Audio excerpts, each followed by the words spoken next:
feeling, reactions, yung inner emotions. Na, kumbaga hindi ka lang the direct Ryan Carlos, ikaw rin yung the only accredited teacher. Di ba? Big word, accredited teacher ng Chabak Technique. It's a dati hindi ko alam paano i-process eh. Kasi imagine mo lahat ng artista, araw-araw ilang karga yung naririnig ko. And sometimes they share it in the class, or sometimes they will whisper. Kasi minsan kung hindi open yung artista and it's really too personal, they have options to whisper and to the back door. Meaning, sa akin lang nila sasabihin. Sa dami nun, imagine mo dati, paano ko ipoproseso yun? Pero I learned how to paano magpagpag kasi ginagamit lang namin yun sa eksinahan. Kaya in our class, we respect one another that this is our safe space. We don't use cell phones for 4 hours. Every break, saka lang nila kukunin ng cellphone nila. May disiplina po na gano'n yung mga artista. Para ngayon, nagkakatulungan din sila na hindi natin chinichismis yung bawat isa. Pinapahusay lang natin yung craft nila kasi you will never go wrong when you use pain as a fuel to win. Kaya doon ko naintindihan si Ivana Chabak ang daming pain ng mga Pilipino. Lalo na ng mga artista. And yung pain na yon, it turned out there's beauty in it. At nagagamit nila sa... Ngayon, for example, ang daming vertical drama. Ano bang vertical drama, di ba? Parang it's like radio drama visualized. Pero guess what? Yung mga artista ko, they land jobs in the vertical drama and nagugustuhan sila ng director. Kunyari, for example, hindi ba si Pearl? Yes. Okay. For example, ibibida ko lang si Pearl kasi meron siya ngayong vertical drama na yung ICU. And then, kailangan niya makipagtagisan ng galing kay Dimples Romana at saka kay Joe Bascon. Tumawag sa akin yung director at ang sabi sa akin ni Crisanto Aquino, direct, kabado ako kay Pearl. Kailangan makipagsabayan siya. No choice, nag-one-on-one kami, first 6 hours, 5 hours, and then nag-taping. Guess what? After nung pack-up, ang unang tinawagan ng director ako, thank you ha, nakipagsabayan si Pearl. Wow. So, I'm happy for her kasi nag-open up siya. Pero hindi naman niya sasabihin lahat ng mga karga niya doon sa eksena. Makikita lang doon sa trabaho niya. It's the same thing with all my actors here. May it be their MQAA or mga bagets.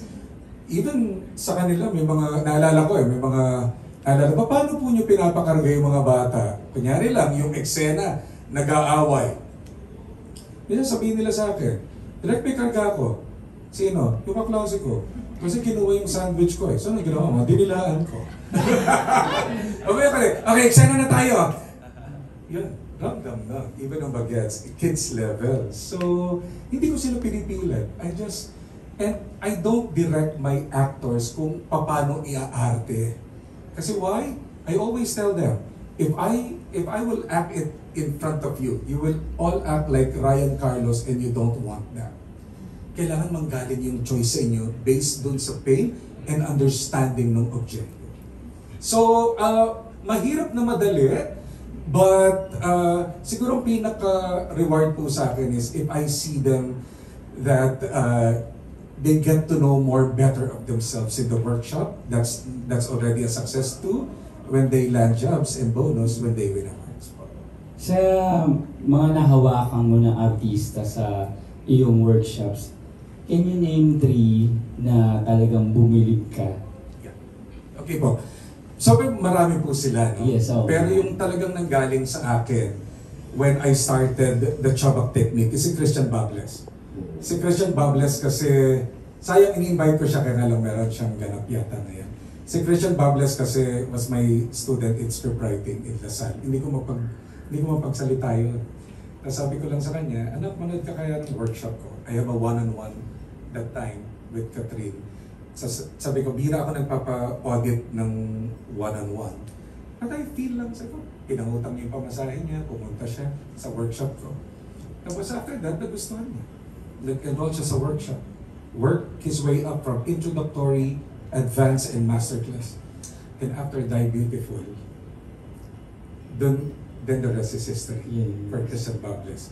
Kulang na lang, nakalimutan niyo pasaluhan si Direk Jun doon sa, there's a clip niya, but that's one, Christian. And then two, of course, si Lisa. Lisa's here. Kasi, naalala ko, the first masterclass that we did was with participant siya. Okay, and then, every night yan, pinupuyat niya si Ice ng mga karga nila and all that. But I've seen Lisa na kung paano siya nag-grow as an actor, kung paano niya in-embrace yung... Kasi in this technique, we use our insecurities, our flaws to win. Hindi namin kinakahiya yun. That is why who you are. At gagamitin namin yun kung paano mananalo. Kaya, yeah, isa yan si Lisa. And then, sino pa ba? Ang dami eh. And yan, of course, sila, yan, ito mga nandito ngayon, di ba? Sila Jenny. Of course, Tita Carla, kahit na artista ko siya dati sa nakakilala kami sa Florinda. But sabi ko, Tita Carla, can I invite you as my guest? So, as my guest actor for the workshop. Tapos sabi ko, Tita Carla is one of my teachers in the introductory. Sabi ko, at her age, willing pa siyang matuto. Ang dami pang, nakita ko kung paano nila naging open para mas maging mahusay na artista. Kaya that is always what I tell my new actors, to be a sponge. Na hindi dapat natutulog yung acting is a lifestyle of learning. You're just as good as your last work. Yun lang po yung katayan. And ako marami pa po, hindi ko lang masabi, but at the top of my head yun po. Thank you, Direk. And for my last question, para sa lahat na nandito. Yes, ano yung best lesson na natutunan nyo doing the acting workshop under Direk Ryan Carlos?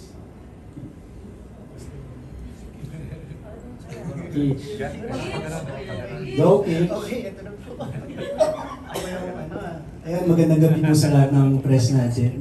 Salamat po dahil pinunlakan niyo po kami dito sa sa event na to. So yeah, ako, ang natutunan ko, gaya nung sinabi ko dati kay Direk Ryan talaga, na yung last day namin, sabi ko, ang swerte pala namin mga aktor. Kasi yung pain natin, pwede natin gamitin, pwede natin pagkakitaan. At the same time, parang na-realize ko kasi, during nung nandun ako sa workshop kay Direk Ryan, meron ako nakausap na Grab driver, na bigla lang niya sa akin sinabi na nagkaroon siya ng amnesia. So nakalimutan niya lahat. Tapos nung time na medyo, syempre pagpunta ako sa workshop, sabi ko, grabe no, kahit pala yung pain na meron tayo bilang humans, dapat pa rin pala natin pahalagahan yung mga bagay na yun, kahit masakit siya. Kasi lalo na yun, ako bilang aktor, pwede ko siyang gamitin pala. Though yung pain na yun, pag tumatanda ka, nag-iiba rin yung level ng pain na yun. Kumbaga, kahit bumalik ka doon sa lugar na kung saan nangyari yung pain na yun, meron pa rin pero hindi na siya tulad doon dati. Pero mararamdaman mo sa sarili mo na masakit pa rin. So, dito sa Chabak, nung ginagawa namin yung mga exercises, parang sabi ko, buti na lang napagdaanan ko itong mga pain na to. Pero yung pain na yun, hindi siya yung dapat babagsak eh. Ito yung pain na dapat malalaman mo na matutulungan ka sa buhay mo. Ano na yung next mong gagawin, paano mo siya malalagpasan. So, ayun, sana may nakuha kayo sa sagot. Nakita naman namin yung kay Biboy. Yes, magandang gabi po sa inyong lahat and thank you Direk sa pag-invite sa akin. Jenny Miller was for the longest time po nasa masterclass. Yes, oo. And mga naging magkaklase na po kami nila Ate Carmen dyan. Masasabi ko, marami akong natutunan kay Direk. First of all, yung Chabak technique, sobrang nagpapasalamat ako doon. Kasi for 23 years na nasa showbiz din ako, minsan hindi mo may iwasan na nandun yung kaya ko rin ba makipagsabay sa mga veterano. Alam mo yung mga ganun, ang hirap. Minsan, andun yung kaba. So, with the Chabak technique, doon mo masasabi, ready ako. Yun lagi ang sabi ko kay Direk. Gusto ko Direk, at first yun yung sabi ko, gusto ko Direk, pag binigyan ako ng role, wala na, hindi ako natatakot. Kaya ko ibigay lahat ng kaya. Lahat ng makakaya ko. Kasi, confident ako. Nag-aral ako kay Direk Ryan, Chabak Technique to. Yung gano'n. Alam ko na yung diskarte. So, yun, nag-undergo ko ng training kay Direk. Siguro nakatatlo yata akong masterclass kay Direk. Gusto ko pa sana, kaya lang medyo naging busy na. But, yun, so maraming natutunan kay Direk Ryan yun. Malaki ang utang na loob ko kay Direk Ryan for that. And isa pa, ewan ko, share ko lang dito Direk. May ginawa kaming project ni Direk, may ginawa kaming movie. Yes, nasana soon. Lumabas na. May isang eksenang na-challenge ako. Challenge niya ako. Kasi yung role doon, mahirap yung role ko. Merong whole day, wala akong ginawa, di umiyak. Basta ganon. Tapos, mas meron mga 4 a.m. na yun. Parang last pong ako, parang gano'n. Iiyak ka pa rin. Sabi ko, Direk, kasi tingnan na ako, tuyo na. Sabi ko gano'n, pagod na po, ganyan. Tapos, lumapit siya sa akin. Jen, pag pinalabas natin itong movie to, wala namang disclaimer to eh. Hindi natin pwedeng ilagay na, pagod ka na, hello sunrise na. Oo. Yung mga viewers na yan, nagbayad. Binigay yung oras nila para mapanood yung movie natin. Ibigay mo kung yung deserve nilang mapanood para sa movie. Hinawakan pa ako ni Direk noon. Tapos sabi ko, sige, go Direk. Kaya ko to. So yun, bilang aktor, walang oras. Kung yung hinihingi ng eksena, kailangan ibigay mo, umiyak ka or whatever. Wala kang excuse. Kung yan yung passion mo, kung yan yung trabaho mo, gawin mo lahat ng kaya mo. And si Direk Ryan, malaking naitulong sa akin. Klaro pala po, wala pang Eddie Garcia. Wala pa po! Oo, wala pa po Kasi Eddie Garcia. Tsaka parang late yung call din namin. Nakalock in dito. Yung oras kasi. Oo, Klaro lang. Ganun. Ayan lang po. Pwede Thank ka you po. magkabing nag-start. Oo, late call yun. At least I'm honest. Michael. Hello po, magandang araw. Magandang gabi po sa inyo lahat. My name is Michael Ver. I'm a MQA artist po, P5. And first of all, I would like to thank Direk Ryan and also the MQA for having us with this workshop, and also my fellow actors as well that help us to make me who I am today, who made me stronger as a person, not just an actor but a person as well. So the first takeaway ko po sa workshop is the preparation. Na-notice ko po na just like an athlete po kasi ako. I'm a national team in the sport of modern pentathlon. Yes. And I'll be playing for the SEA Games this December. So, the first one po is napaka-importante po ng preparasyon po when it comes to the Chabak technique kasi Direk Ryan always tell us kahit gaano ka pa kagaling na aktor, pag hindi ka nag-prepare, doon talaga makikita talaga sa work mo. And yun talaga yung na-learn ko din kasi there were times na I prepared so hard and the results I have, nakuha ko talaga. And there were times na I did not prepare, not much. Doon talaga, kahit sobrang gusto kong ito ma-achieve, hindi ko talaga na-achieve. Kaya yun yung first one, yung preparation. And number 2 naman is the life lessons talaga na pwede mong ma-apply in the real life. One thing I shared also sa class is that there was one time na I failed in this competition, pero because of the advice of Direk na all those negative things or all those failures that you experience, take it as a positive thing. Before I got the gold medal last week, I actually failed. Natalo po ako sa isang competition. I was 8th place. Imagine mo gaano kalayo yung spot. Pero I took it as a positive thing na I'll learn from this. I'll take all those negative things na happen and formulate it, and I'll make a new one. Babangon ako, and then last week I got the gold medal and qualified for the SEA Games. Yes, and I continue to grow as a person then, not just an actor, but as a person, and continue to inspire people and artists and people as well na you can always achieve your goals if you work hard towards it and always prepare for it, and you can have your dreams come true. Sumakses, Sumakses siya. Ang proseso. Maraming salamat po. Ayan, isa sa mga top choices sa mga best ni Direk. Yes, Miss Lisa. Good evening, everyone.